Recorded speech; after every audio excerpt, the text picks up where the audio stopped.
So welcome to the second podcast of the OpenCL series. This will be podcast number 2, OpenCL Fundamentals. These podcasts are being brought to you by macresearch.org. My name is Dave Gohara, and my contact information is up there. You can get a hold of me by email or on Twitter if you use it. And if you have any questions or comments or ideas for future episodes, I want to thank everybody for their feedback so far on the first podcast. A lot of great feedback, some really good questions, and we'll actually address a couple of those in this podcast. So if you have any, certainly send them my way.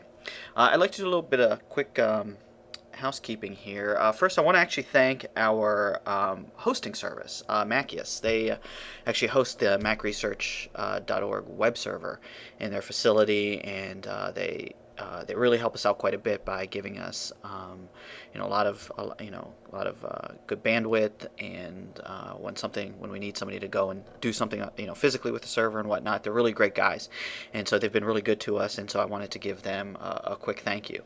There were a couple questions actually that came through via email, and probably some of the more common ones I'd like to address right now. The first one was supported graphics cards for using OpenCL in Snow Leopard. So of course we know that as long as you have a CPU, of course you can use OpenCL, but people want to know, well, what kind of graphics cards.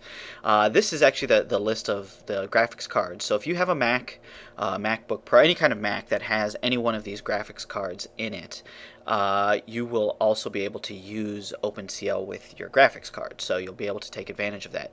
And in fact, all of the technical specifications for being able to run Snow Leopard and what's in Snow Leopard and things like that are listed on Apple's website, www.apple.com/macOS10x, I guess, but 10/specs.html. So if you go there, you can get all of the information. But this is the information regarding the graphics card. So if you have one of those, you're pretty much set. And all new Macs that are shipping as of at least a few months ago, probably WWDC, so June or so, are all OpenCL capable.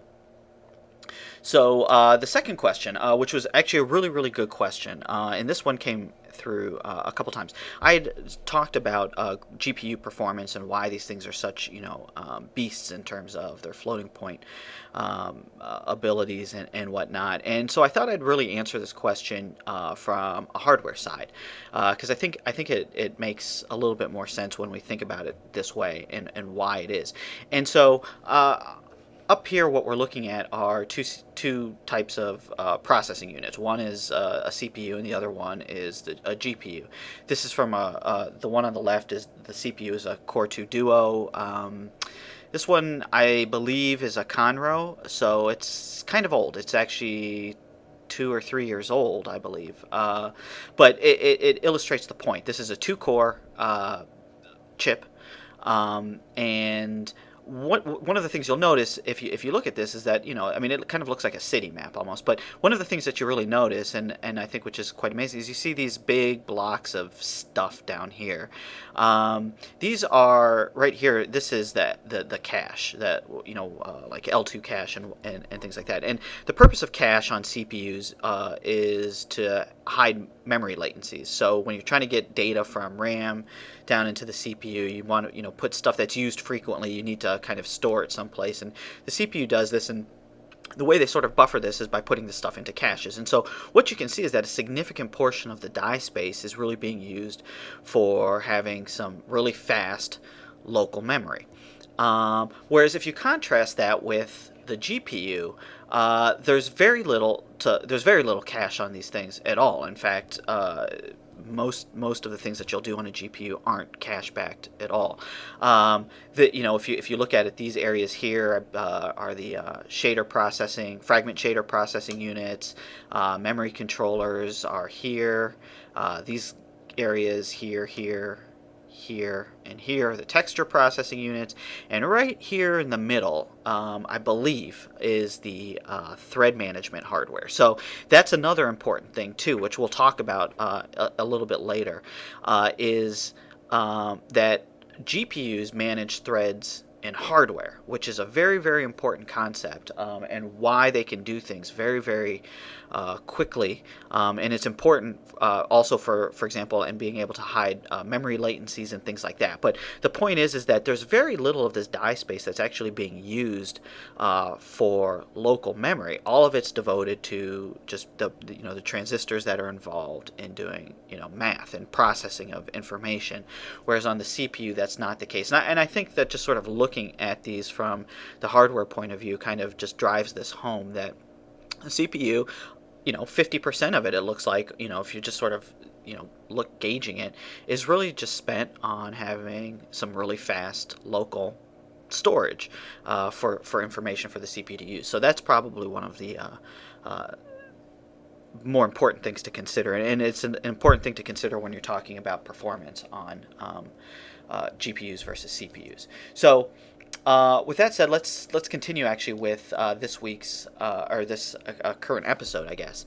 Let's start off with talking about OpenCL objects, and OpenCL objects comprise probably three main categories. There are compute devices, so you could think of compute objects.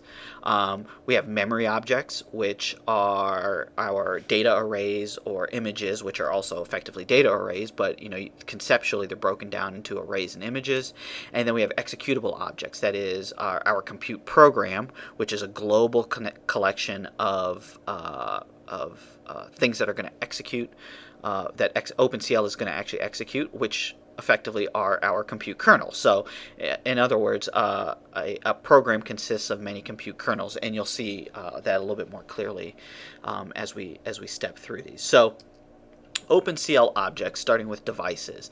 A device, like we sort of talked about in the previous podcast, it's a processor. It's a processor of some kind that can execute data parallel programs.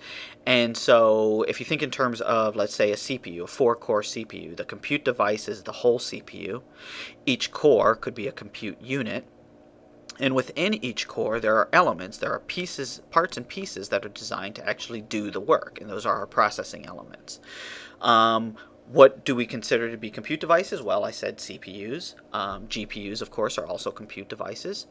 And when we think about compute devices, we sometimes will group these things together into what are called device groups. And so a device group can be any mix of compute objects or compute devices, and that's really what makes OpenCL conceptually different from things such as CUDA or CTM or things like that, where CPUs and GPUs are treated as peers. But you could also have a device group that consists only of CPUs. Say if you have 3 or 4 different separate CPUs within your computer, those could all be considered a device group. Or if you have multiple GPUs, multiple graphics cards, which many computers ship nowadays with multiple graphics cards, multiple graphics cards could also be considered a device group. So you can mix and match these, and you can have them all together and working together. Also conceptually, device groups are contained in what's called a host. Now the host in our case primarily is our desktop system, but the host can have multiple device groups within it. That is, it could consist of one collection of, say, CPUs could be considered a device group and GPUs in a second group, but the point is that they all exist within a single host, which for now is our desktop system or laptop or something like that. So that's really devices. Nothing really complicated. I mean, conceptually, it's a very simple concept, but it's something that's important to know, especially as we start talking about the specification and going through it. There are also things like OpenCL memory objects, and again, this is where we're talking about arrays and images. So for arrays again, OpenCL is C primarily. So arrays in OpenCL work exactly the same way they work in C. That is, you have an array, you address the array via a pointer typically, and And so if you're familiar with C arrays, you're familiar with arrays in OpenCL. There are probably a few little differences here and there that we'd want to talk about, or things that you can use to take advantage of arrays, or how you index into them, and things like that. But by and large, we're talking about pretty much the same thing as you would in a standard C program.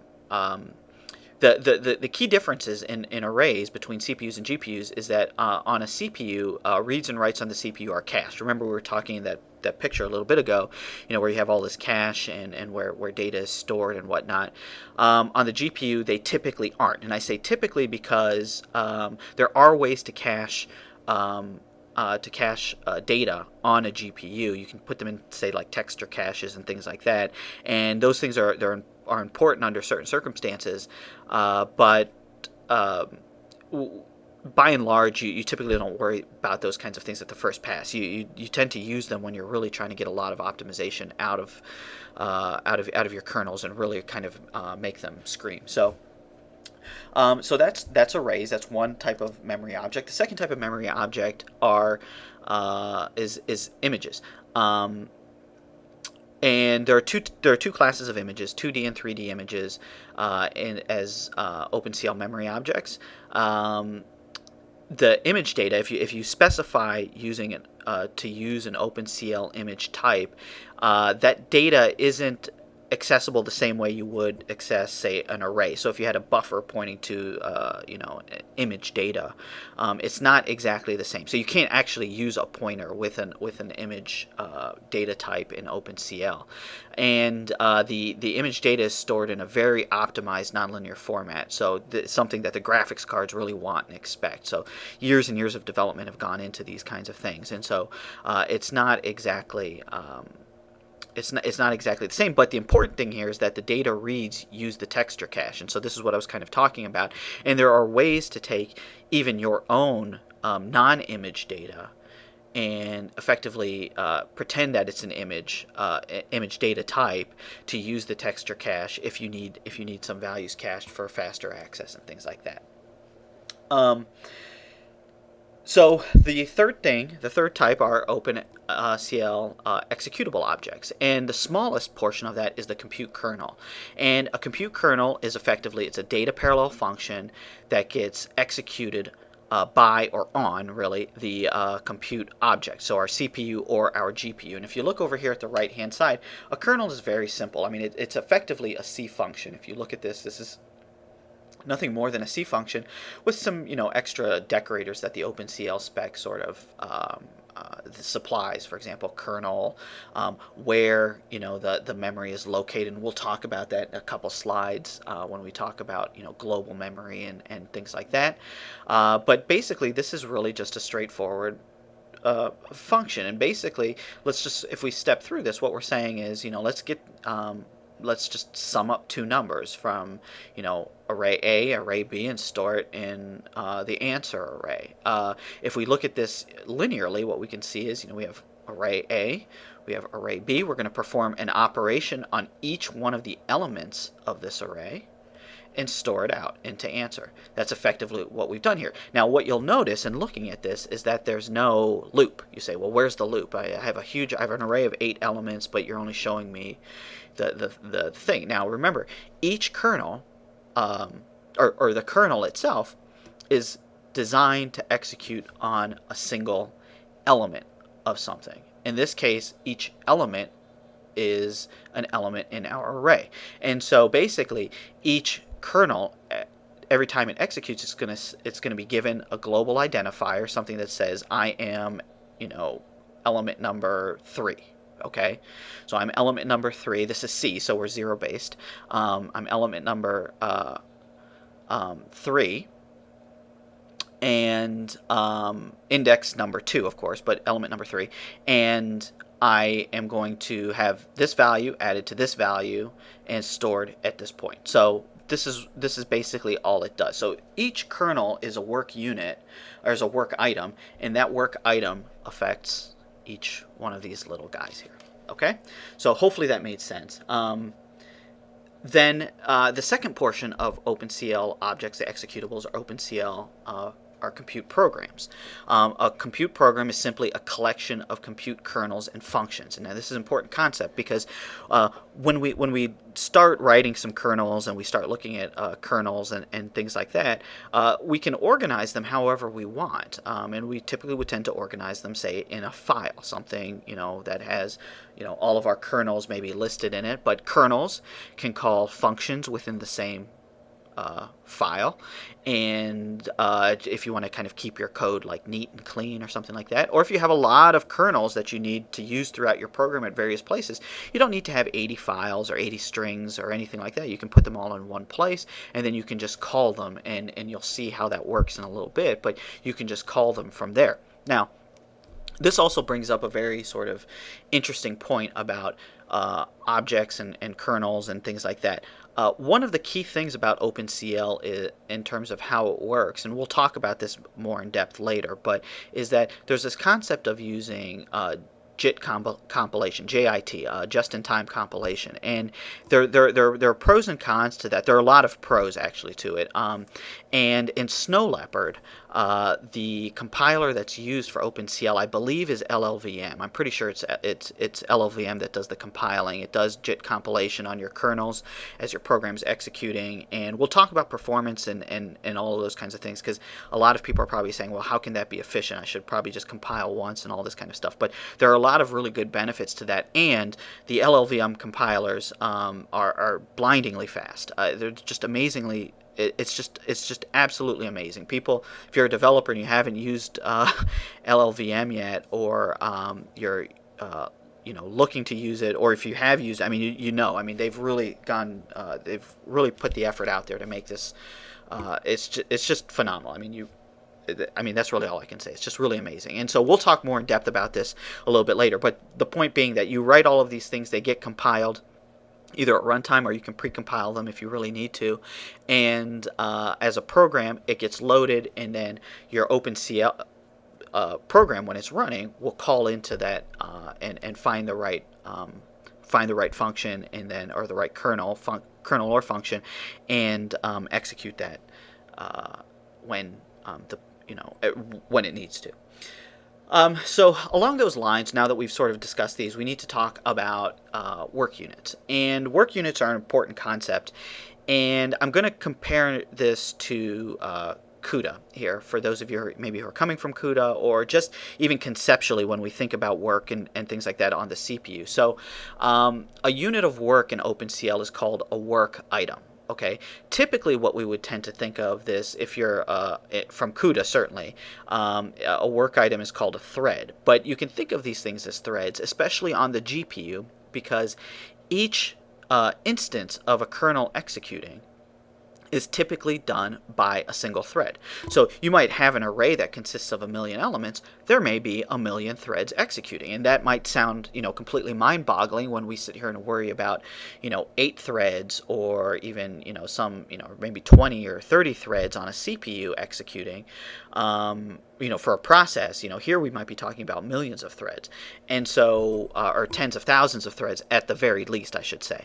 And so the idea that a thread and a work item are closely related, certainly on the GPU they're almost identical, but the specification has gone to some has gone through some great effort, and rightly so, to kind of get rid of the concept of a thread, because again, it's a specification. It's designed to be sort of agnostic of whatever the hardware is that it's running on, or the general model, computing model that it's executing under. So a work item is a single unit of work, so if we're doing something on a single array. Okay, a group of work items work items generally are lumped into what's called a work group. Okay, so in one dimension, if we look over here, we have what's called the ND range, and it has a size, and in this case it is what's that, 14, 1, 2, 3,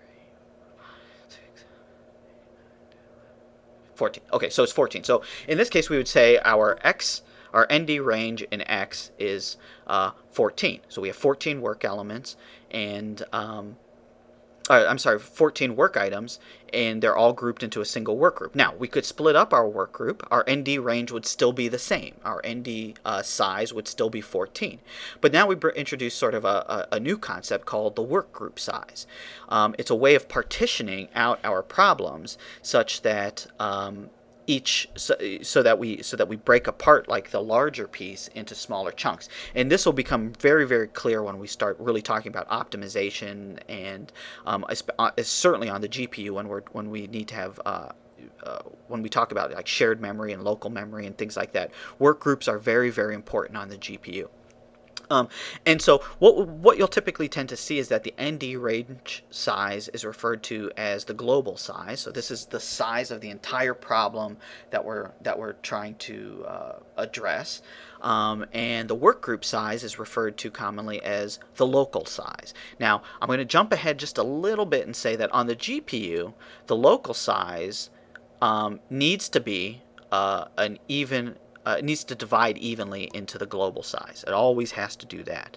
But on the CPU, the local size is always 1. And there's a technical reason for that, which we won't discuss right now. It'll certainly come up later, but it's an important concept to know. Your local size is always 1 on a CPU. On a GPU, it just needs to be it needs to divide evenly into the global size. So hopefully that's a little bit clear. So that's in 1 dimension. In 2 dimensions, it's very similar. We would have now 2 ND ranges. That is, we'd have an X and a Y dimension, X and Y dimension, and we also might have work groups that are subpartitions of the total size, and so we can have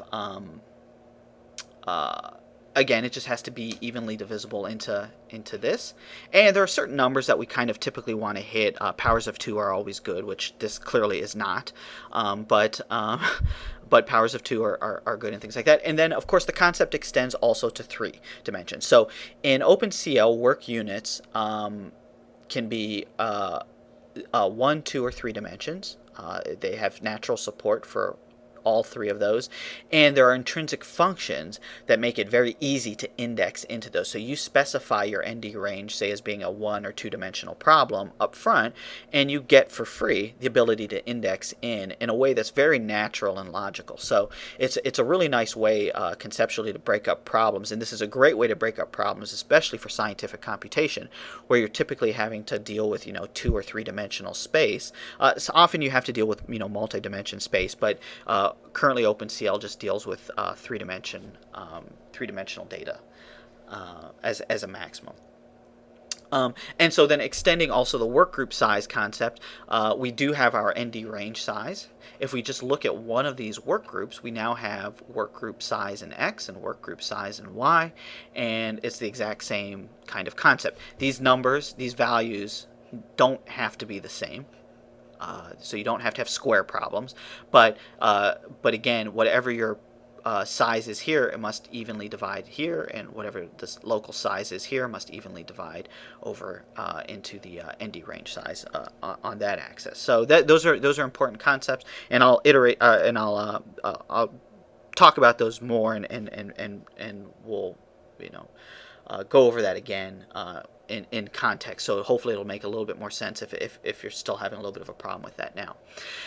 Work item identifiers. So like I said, when we have these multi-dimension spaces, there's a way to get into them to find where we are in them. And each work item, each kernel, and a work item, remember, is just a kernel executing.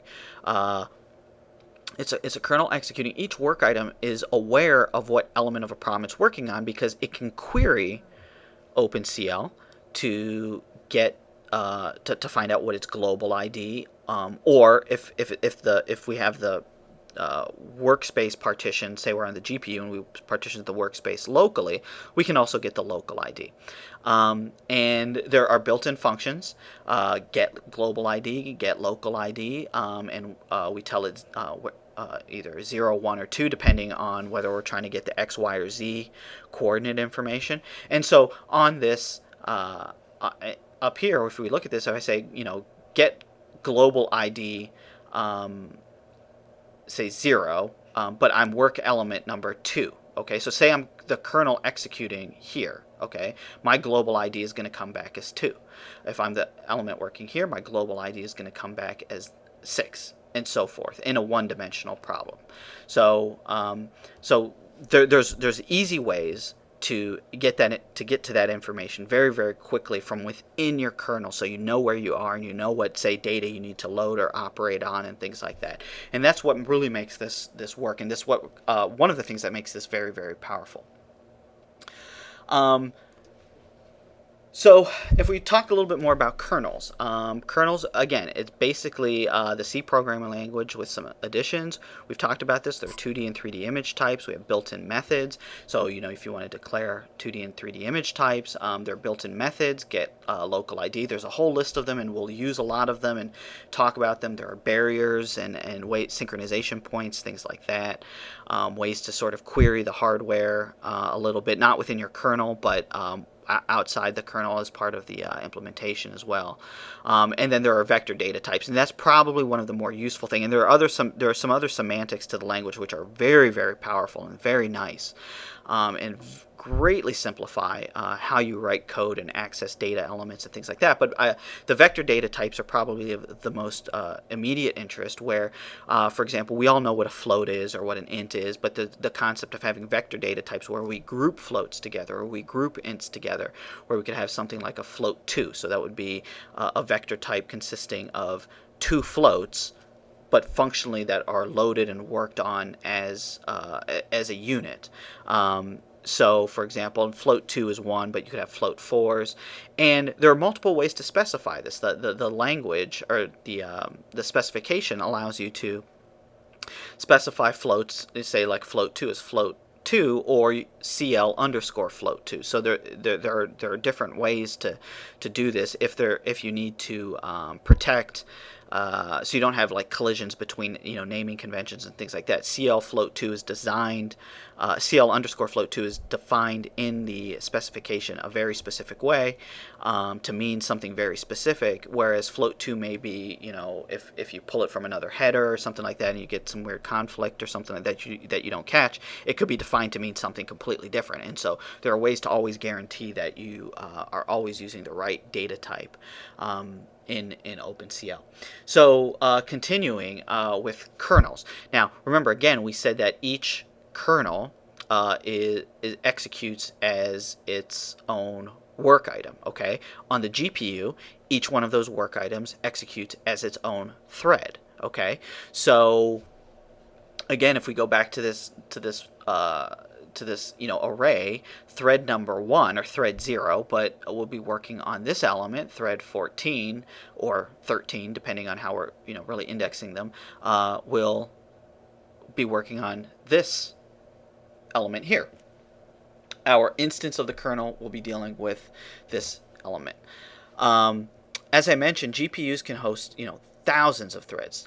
It's just unbelievable, and the reason is because they deal with threads and thread management and hardware. So context switching between threads is very fast. They're very lightweight, and since they're managed in hardware, it's very it's a very efficient process, as opposed to if you contrast that with on the CPU, where thread management is done in software up typically by the kernel and things like that. So thread management, there's dedicated hardware for that. Context switching is very fast, and the fact that there could be thousands of threads running at the same time doesn't necessarily mean they're all running simultaneously. You can kick off as many threads as you want, and there are sweet spots for this, of course, but you can kick off as many threads as you want, and the hardware will manage that. And the reason why you typically tend to do this, as we'll talk about later in other podcasts, is to hide things like memory latency on the GPU. So once your data is over there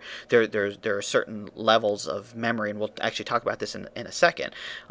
There are certain levels of memory where we have fast memory, and then you have really, really fast memory. And so those are the things that the thread management hardware does, so that if a piece of data that a thread needs isn't really there or ready yet, it's just going to context switch, and it's going to go pick a different thread that's ready to go, execute that, and then switch back and things like that. So that's all there, and it's a very, very efficient process on the GPU.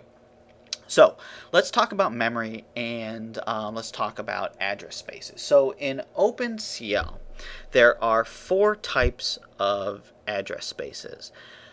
And up here I'm showing this in also relative to what they're called in CUDA for those of you maybe who are coming from CUDA, or just so you kind of get some sort of idea of what this is.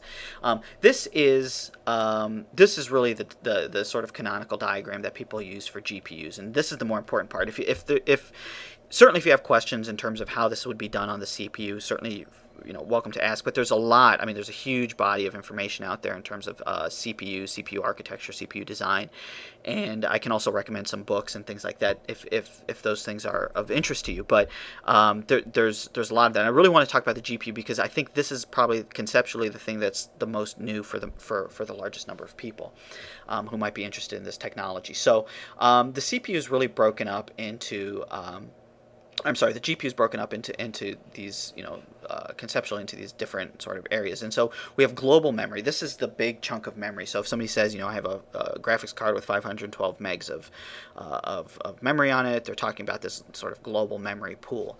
And that is addressed using the __ global qualifier. So if you recall back, a few slides back when we were talking about showing an example of a kernel, we said something, __ global const. Here's our thing. We were talking about accessing memory from the global pool. That's where that memory exists, and we'll talk in a lot of detail about this later. But this is what we're referring to, that big chunk of memory that where we put all the data first, and then where we access it while we're running our calculation or our program. There's constant memory. So and there's the constant memory cache. This would also commonly be like, say, your texture caches, things like that, where you have values and variables that you need to access a little bit faster or more readily, and you want to have them sort of backed by something. This is where you would put that kind of information. There's also local memory, and the local memory is memory that's associated with a compute unit. The compute unit is where all of the actual math and all that kind of stuff is being done. But this memory is very, very special. If you contrast it to the global memory the numbers in my head right now for I believe the 8800 GT, but in that card, access to global memory I think is somewhere around 70 gigabytes per second. It's fast. I mean, that is really, really fast. I mean, you might be thinking, wow, I mean, that's fast. But for the GPU, it's really not, because when you compare it to the local memory, the stuff that's really close by and the stuff that's used primarily, ideally, by the compute units, the access to that memory can occur somewhere on the order of, I want to say like around 750 gigabytes per second or something. So it's definitely an order of magnitude faster. My numbers may be a little bit off, but I mean, I'm pretty sure it's at least an order of magnitude faster. In fact, it's so fast, if you have your data in there, you can typically think of that shared memory, that local memory pool, okay, as being registers. I mean, it's almost as fast as accessing registers in the compute unit itself. It's really that fast, but it's limited. It's not nearly as large as the global memory pool. You might only have 800 or 16 kilobytes, I think, is typically what's there. 16 kilobytes of local memory associated with each compute unit, and you may have 16 or so compute units throughout a GPU, or 32 or 64. It really just depends on what the design is and things like that. And so that's local memory. It's super, super fast. And then finally, there's private address space. Private address space is address space that is completely local to the kernel itself. So if you declare a variable in scope, for example, that is effectively your private address space. Or if you allocate, say, like a small, like an array, what you would think of like if we were to allocate an array on the stack or something like that, that would be considered the private memory. That is, one thread cannot access the memory of the other thread. Now, the other thing actually, which I didn't mention, and I should when we're talking about local memory, is that local memory is accessible to all of the threads in a compute unit. Okay, so let's say you have 16 threads that are executing on this compute unit. Okay, all of these threads, this thread can see this memory, and it can see the memory maybe that this one is accessing. So for example, if they have to share information between them, okay, if this thread needs to share information with this thread, it would do it in local memory. And remember, groupings of threads are also are work items. Each thread is a work item. Groupings of work items are called work groups. So each work group is executing on a compute unit. Each work group consists of threads, and those threads, or work items I should say, sorry, I'm using them interchangeably, but the work items each have access to each other's local memory. Okay, they do not have access to each other's private memory. So that's memory, and again, there's just these different layers: private, local, constant, and global, and they're all color coded here, just so you can kind of get an idea of what we're talking about. Global memory is the slowest to access. Local memory is significantly faster. And anything that's really in private memories, I believe, I could be mistaken, but I believe it's kept actually in register, so that's also accessed extremely fast. So those are the address spaces. Hopefully that conceptually that makes sense. We'll really be hammering and talking about this in a lot more detail when we start designing kernels and talking about kernel design and things like that. So if it's not gelling now, it'll certainly gel a little bit later for you. It's an important concept, though, to understand. So if there are questions, certainly get in touch with me, and we'll address them in future podcasts. So the OpenCL API. I should point out that the API and specification, you can view them at on the Kronos Group website under OpenCL. It's all there. You can download it as a PDF. You can look through it. They even have this really nice little sort of like cheat sheet card kind of thing that has all of the functions listed and whatnot, and like one nice data types, all that kind of stuff, built-ins. All listed like in one little neat location. It's really great. So you can get all that information there. So I encourage you to check it out.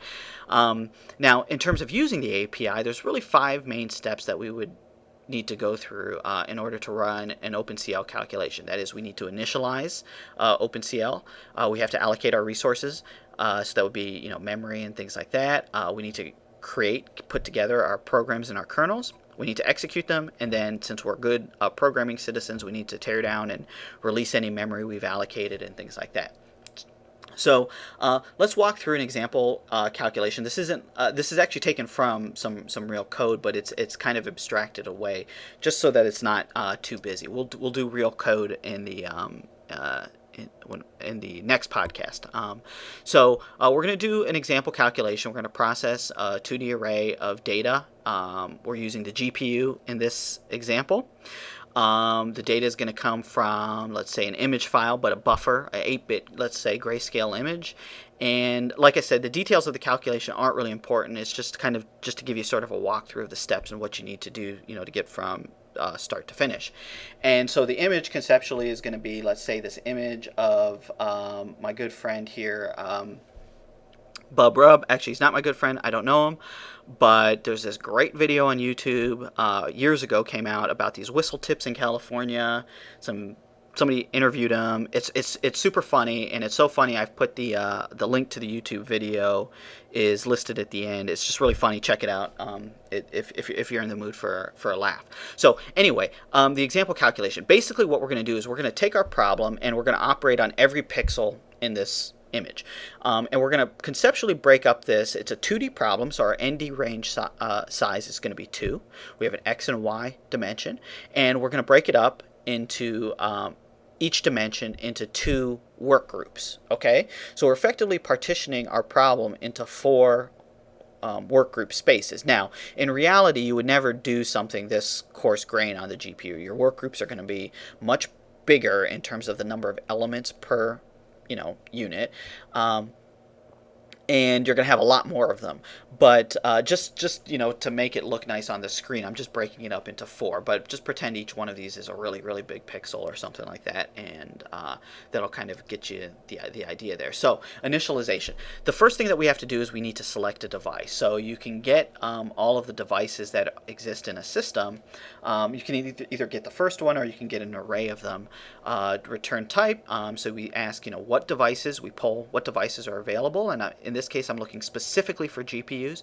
You can look specifically for CPUs, or you can ask, give me all of the devices, and then you can just sort through them and figure out which one you want to use.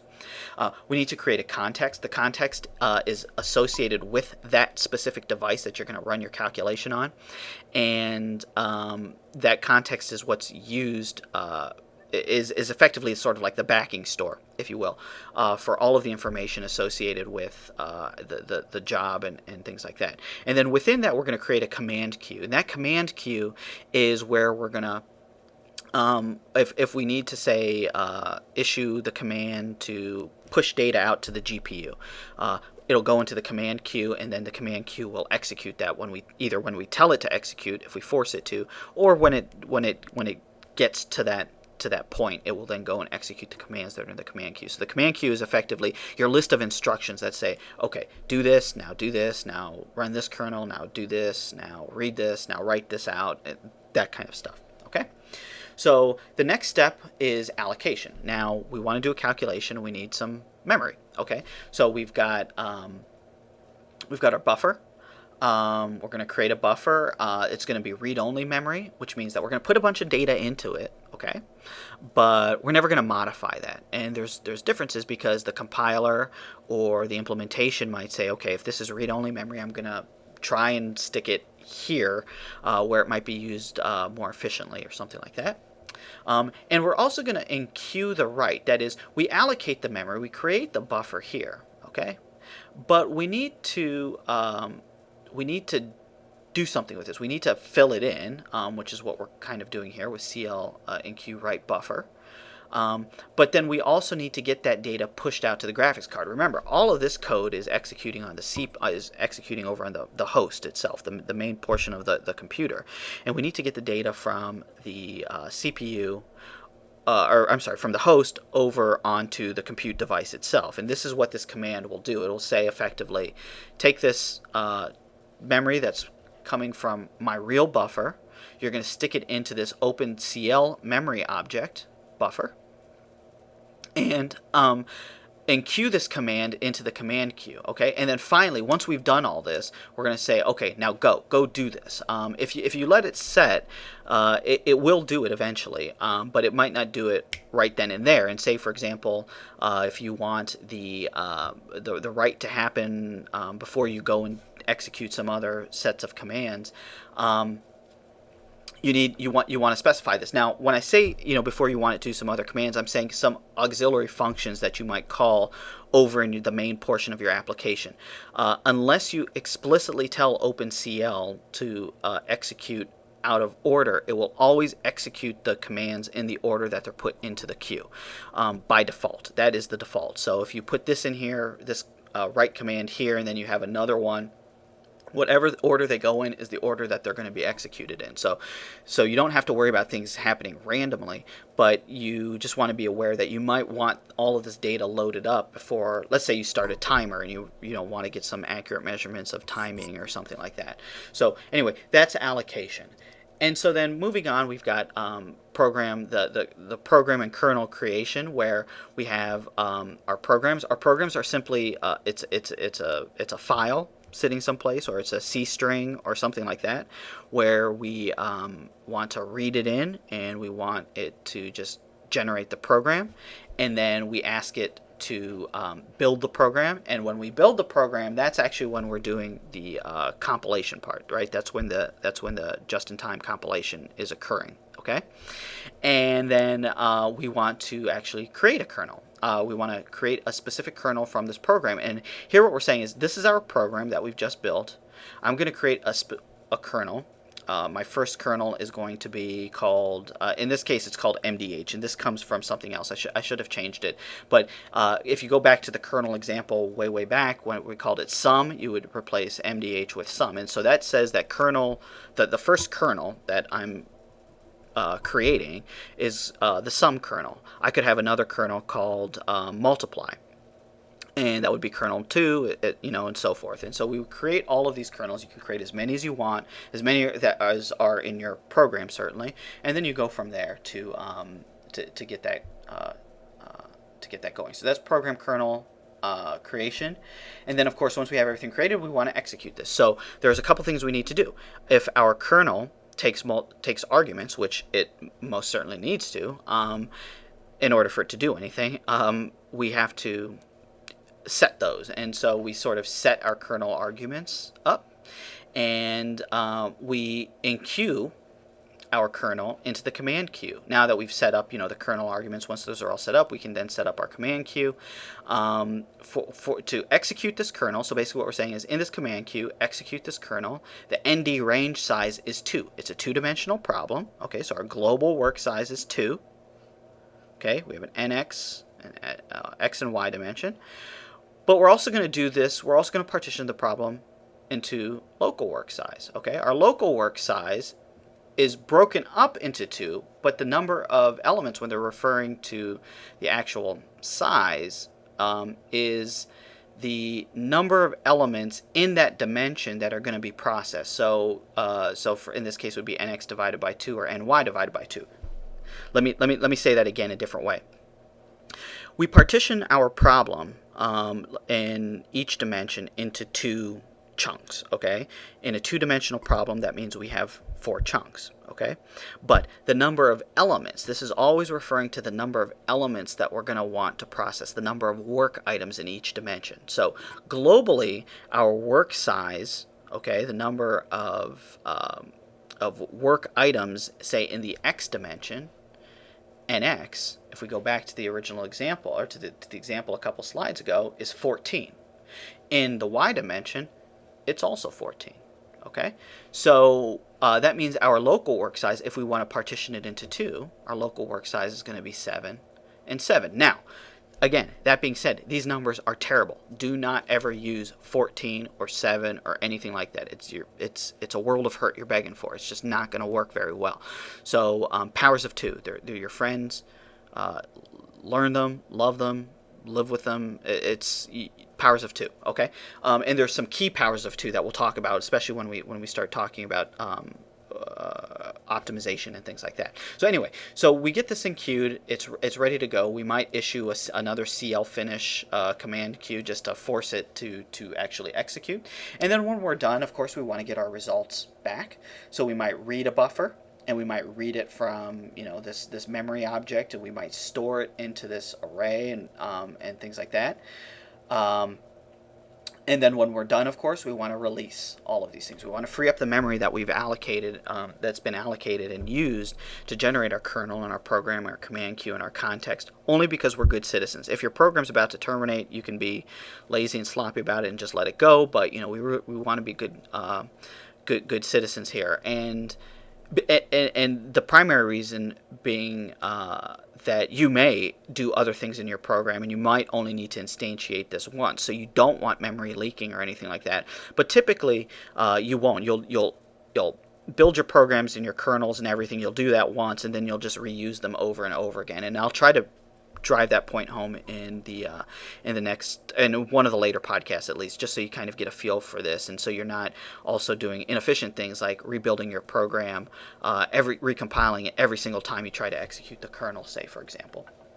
So those are the steps. Hopefully that's clear. That at least gives you some kind of idea of what's involved in going from start to finish and getting things there. I know it's a little out of context and it might seem a little bit confusing, but just sort of having this right now will at least it'll certainly help. So that way, when we get to the other stuff and we go through this, it won't be a shock to the system, or it won't seem overly complicated, at least at the time. So if you can understand this, you're 99% there, honestly. I mean, the rest of this is really a cakewalk. So you should be in pretty good shape. And so with that, we'll kind of end this. Again, if you want more information, you can go to macresearch.org, OpenCL. All the episodes are going to be posted there. I'm working on an iTunes link right now. So you will also be able to subscribe to this via iTunes, and you can just download the podcast directly via iTunes. I am going to do my best to make sure that they work on the desktop, but also on your iPhones and iPod Touches and things like that. I got a couple requests about that as well. So this is still new to me. I'm still figuring it out, so just bear with me. But if there are problems, certainly let me know. We'll get that sorted out here really quick, and you'll be able to be able to have these in multiple formats. Again, if you're thinking of buying Snow Leopard, or if there are things that we have on our Amazon store, if you want to buy them through there, that would be great. You'd really be helping us out. We've had a lot of people get Snow Leopard through there. A few other things. If there's something up there that you want to buy and you want to throw us throw us a bone and really help us out. If it's not up there, shoot me an email. We'll put it up there. It really helps us out in a lot of ways. So we appreciate that. You can get more information about the OpenCL spec from the Kronos website. So go there to see the spec and to see some of the other stuff, say OpenGL and things like that. And then, of course, the Bub Rub video. If you need a laugh, definitely check that out. It's quite humorous. It's very, very good. So anyway, so with that, we'll end this. If there are questions, comments, concerns, well, no concerns. I don't want to hear those. But if there's any questions or comments, certainly you know how to get in touch with me. And I hope you enjoyed this podcast, and I'll see you next time.